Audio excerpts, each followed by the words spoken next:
संगीत बहुत तेज था। शादी के खुले लॉन में हंसी गूंज रही थी। शैंपेन के गिलास टकरा रहे थे। पत्थर के फर्श पर एड़ियों की खनक सुनाई दे रही थी और सुनहरी बत्तियां ऊपर ऐसे झिलमिला रही थीं मानो सितारे जश्न में नाच रहे हों।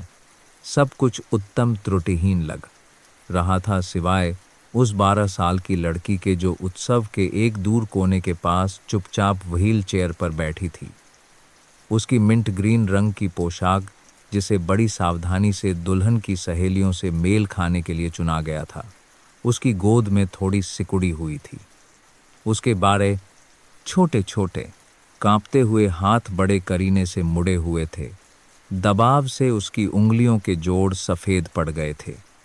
उसके लंबे भूरे घूंघराले बाल उसके कंधों के चारों ओर ढीले ढाले पड़े थे, जो उसकी आंखों में चमकते ताज़े आंसुओं को आंशिक रूप से छिपा रहे थे। किसी ने ध्यान नहीं दिया, या यूं कहें कि उन्होंने ध्यान दिया और न देखने का नाटक किया। उसे पहले फोटो सेशन के दौरान बाहर लाया गया था। बगीचे के एक किनारे पर एक सजावटी सामान की तरह खड़ा कर दिया गया था। फिर जैसे ही पार्टी आगे बढ़ी, उसे अकेला छोड़ दिया गया। हर कोई इतना व्यस्त था कि किसी को उसकी परवाह नहीं थी। वह दूल्हे के बॉस की बेटी थी, वह शक्तिशाली सीईओ जिसने आधी शादी का खर्चा उठाया था, लेकिन उसकी उपस्थिति पृष्ठभूमि में फीकी पड़ गई थी। जब तक कि बुफे लाइन में अपनी बेटी के साथ खड़े एक आदमी ने उधर एक नज़र नहीं डाली, गहरी त्योरियां चढ़ाईं और उससे फुसफुसाकर कहा, वह छोटी लड़की अकेली क्यों है। उस लड़की का नाम प्रिया मेहरा था। विशेषाधिकारों के साथ जन्मी, सर्वश्रेष्ठ ट्यूटरों और सबसे महंगे खिलौनों के साथ पली बढ़ी। उसकी जिंदगी उस सर्दियों में हमेशा के लिए बदल गई जब एक दुर्लभ ऑटोइम्यून बीमारी ने उसे कमर से नीचे लकवाग्रस्त कर दिया। यह बहुत तेजी से क्रूरता से हुआ था। एक पल वह परिवार की गर्मियों की जागीर में पेड़ों पर चढ़ रही थी और अगले ही पल वह अस्पताल के बिस्तर पर थी, भ्रमित थी, उन पैरों को घूर रही थी जो अब उसके दिमाग की नहीं सुनते थे। उसके पिता विक्रम मेहरा उस तरह के व्यक्ति थे जो एक फ़ोन कॉल से शेयर बाजार को हिला देते थे। शक्तिशाली, अधिकारपूर्ण और भावनात्मक रूप से दूर। प्रिया जब 6 साल की थी तब उसकी मां का देहांत हो गया था। निदान के बाद विक्रम ने खुद को अपने साम्राज्य में और भी गहरा दफन कर लिया। अपनी लाचारी को शेड्यूल बॉडीगार्ड्स और तिमाही आय रिपोर्ट की परतों के नीचे छिपा दिया। प्रिया को 24 घंटे नर्सों और थेरेपिस्टों की देखभाल में छोड़ दिया गया था, लेकिन शायद ही कभी किसी ऐसे व्यक्ति की बाहों में जो उससे सिर्फ प्यार करता हो। इसलिए जब उनके सीएफओ की बेटी की शादी का निमंत्रण आया, जिसे वह दिखावे के लिए छोड़ नहीं सकते थे, तो विक्रम ने प्रिया को साथ लाने का फैसला किया। उसे शामिल करने के लिए नहीं, बंधन बनाने के लिए नहीं, बल्कि इसलिए कि एक पारिवारिक व्यक्ति के रूप में दिखना बेहतर लगता था। उसके बाल संवारे गए थे। उसकी एक कस्टम मेड ड्रेस थी। उसने एक नर्स से उसे बाल यात्रा के लिए तैयार करवाया। लेकिन जब वे शादी के लिए बने शानदार फार्म हाउस पहुंचे, तो वह बोर्डरूम शैली की बातचीत में गायब हो गए, निवेशकों के साथ ड्रिंक खनखनाते हुए, दूल्हे के साथ सेल्फी खिंचवाते हुए, और एक बार भी उससे नहीं पूछा कि वह कैसा महसूस कर रही है। प्रिया की व्हील चेयर को चुपचाप बगीचे के किनारे पर ले जाया गया और वहां वह बैठी रही, गुलाबों की प्रशंसा करने का नाटक करती रही। यह नाटक करती रही कि वह अदृश्य महसूस नहीं कर रही है। उस अकेले पिता का नाम रवि शर्मा था, जो अपनी पत्नी की मृत्यु के बाद एक पूर्व हाई स्कूल अंग्रेजी शिक्षक से डिलीवरी ड्राइवर बन गया था। रवि ने अपनी बेटी दिया को हिम्मत और विनम्रता के साथ पाला था। उसके पास बहुत कुछ नहीं था, लेकिन जो कुछ भी था वह पूरे दिल से देता था। दिया, जो अब 13 साल की थी, एक साधारण नीली पोशाक में उसके बगल में खड़ी थी, एक सोडा कप पकड़े हुए और मिठाई की मेज पर नज़र गड़ाए हुए थी। वे मूल रूप से वहां होने वाले नहीं थे। रवि कैटरर का एक दोस्त था जिसे कर्मचारियों की कमी को पूरा करने के लिए आखिरी मिनट में बुलाया गया था। वह दिया को साथ लाया क्योंकि उसके पास उसे छोड़ने के लिए कोई नहीं था। भाग्य कभी कभी ऐसे ही काम करता है, कृपा को उन जगहों पर खिसका देता है जहां इसकी सबसे कम उम्मीद होती है। रवि ने प्रिया को सबसे पहले भाषणों के दौरान देखा।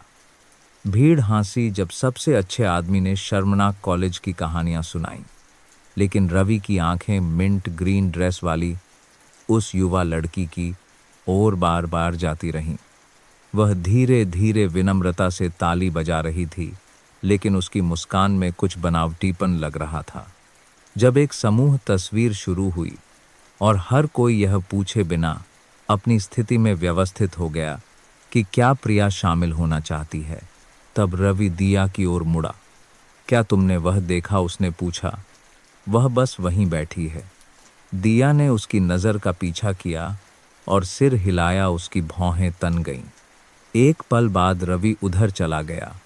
यह नाटकीय नहीं था, यह जोर से नहीं था। वह बस धीरे धीरे उसके पास गया, उसके बगल में झुका और कहा, हाय, मेरा नाम रवि है।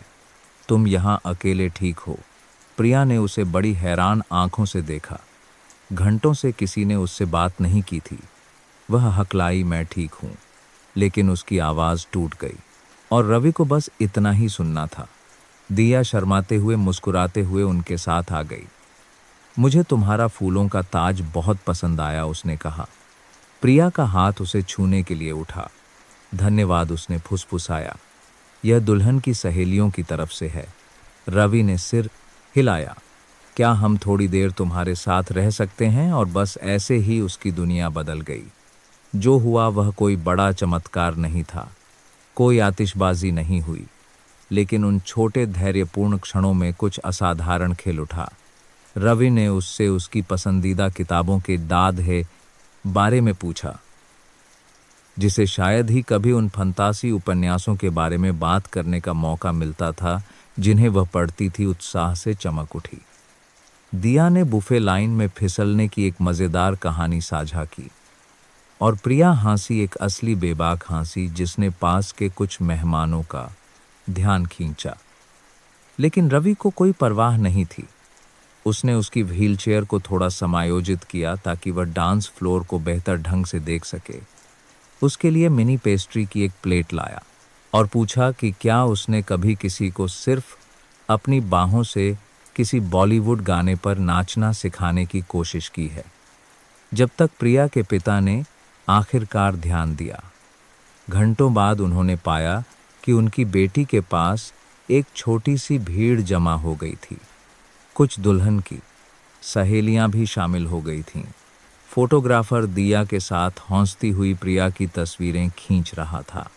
किसी को एक डफली मिल गई थी और जब डीजे ने एक मधुर धुन बजाई तो प्रिया साथ में थपकी दे रही थी। विक्रम वहां खड़ा देखता रहा, स्तब्ध। उसकी बेटी, वही जिसे वह बहुत नाजुक, बहुत थकी हुई एक उत्सव का हिस्सा बनने के लिए बहुत जटिल समझता था, खिलखिला रही थी। और यह सब इसलिए था क्योंकि एक अजनबी ने एक साधारण सवाल पूछने की परवाह की थी। वह अकेली क्यों है? जब विक्रम पास आया तो रवि खड़ा हो गया। प्रिया तनाव में आ गई, लेकिन रवि कारेजनबी अपनी जगह पर डटा रहा। सर, उसने सम्मानपूर्वक कहा, मुझे उम्मीद है कि आपको कोई आपत्ति नहीं होगी। ऐसा लगा जैसे उसे कुछ साथ की जरूरत थी। विक्रम ने रवि से अपनी बेटी की ओर देखा, फिर वापस। उसके चेहरे पर कुछ बदला गुस्सा नहीं, बल्कि शर्म के करीब कुछ। उसने धीरे धीरे सिर हिलाया। धन्यवाद, उसने कहा। यह मुश्किल से सुनाई दे रहा था, लेकिन यह वास्तविक था। अगले दिन विक्रम ने कुछ ऐसा किया जिसकी किसी को उम्मीद नहीं थी। उसने 2 बैठकें रद्द कर दीं। उसने प्रिया से पूछा कि क्या वह दोपहर का भोजन करना चाहेगी। बस वे दोनों। उसने सुना, सच में सुना। उसने उससे पूछा कि उसे क्या हंसाता है, क्या डराता है, उसे चलने के बारे में सबसे ज्यादा क्या याद आता है। और उसके निदान के बाद पहली बार प्रिया ने अपने ही पिता द्वारा देखा हुआ महसूस किया। यह उत्तम नहीं था, यह कोई परिकथा नहीं थी, लेकिन यह कुछ ईमानदार चीज की शुरुआत थी। जहां तक रवि और दिया की बात है, वे भरे हुए दिलों और एक ऐसी कहानी के साथ शादी से चले गए जिसे वे कभी नहीं भूलेंगे।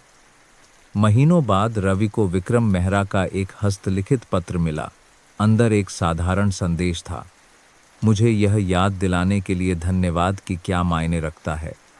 मैं पहले ही उसका बहुत कुछ खो चुका हूं, लेकिन तुम्हारी वजह से मैं बाकी को नहीं खोऊंगा। साथ में दिया के सपनों के संगीत अकादमी के लिए पूरी तरह से वित्त पोषित एक छात्रवृत्ति प्रमाण पत्र संलग्न था।